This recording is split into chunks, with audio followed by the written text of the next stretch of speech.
আসসালামু আলাইকুম, সবাইকে আমন্ত্রণ জনকল্যাণ মিডিয়ার এখনকার বিশেষ সংবাদে। শুরুতেই জানিয়ে দিচ্ছি সংবাদ শিরোনাম। পে স্কেলের দাবিতে আসছে ধারাবাহিক কর্মসূচি, মহাসমাবেশ সহ থাকবে কর্মবিরতিও। এবার বিস্তারিত। নতুন বেতন কাঠামো তথা নবম পে স্কেল নিয়ে দীর্ঘদিনের অনিশ্চয়তা ও সরকারি কর্মচারীদের মধ্যে বিরাজমান ক্ষোভের মধ্যে আন্দোলনে নতুন মোড় এসেছে।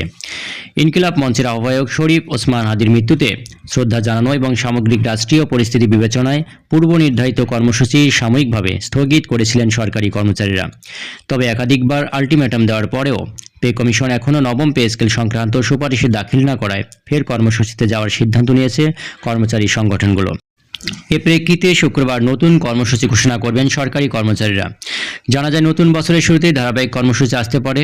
সম্ভাব্য কর্মসূচির মধ্যে রয়েছে প্রতীকী অনশন, সমাবেশ, মহাসমাবেশ এবং দৈনিক 1 থেকে 2 ঘন্টার কর্মবিরতিও। কর্মসূচির ধরন ও নির্দিষ্ট তারিখ সংবাদ সম্মেলনের মাধ্যমে জানিয়ে দেওয়া হবে।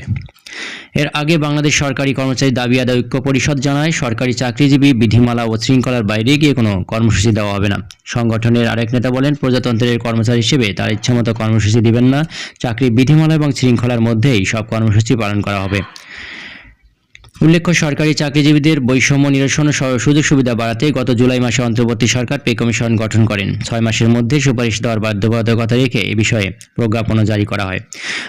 পরবর্তী সময়ে অর্থ উপদেষ্টা সালেউদ্দিন আহমেদ এই সরকারের আমলেই নবম পে স্কেল বাস্তবায়নের ইঙ্গিত দেন। তবে নভেম্বর মাসে অর্থ উপদেষ্টা জানান, সরকারি কর্মচারীদের নতুন পে কমিশনের সিদ্ধান্ত নেবে আগামী সরকার।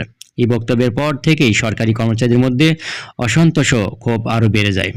দর্শক, এই ছিল জনকল্যাণ মিডিয়ার পে স্কেল সংক্রান্ত এখনকার বিশেষ সংবাদ। পরবর্তী সংবাদের আপডেট জানতে চ্যানেলটি সাবস্ক্রাইব করুন, মতামত জানিয়ে দিন কমেন্টে।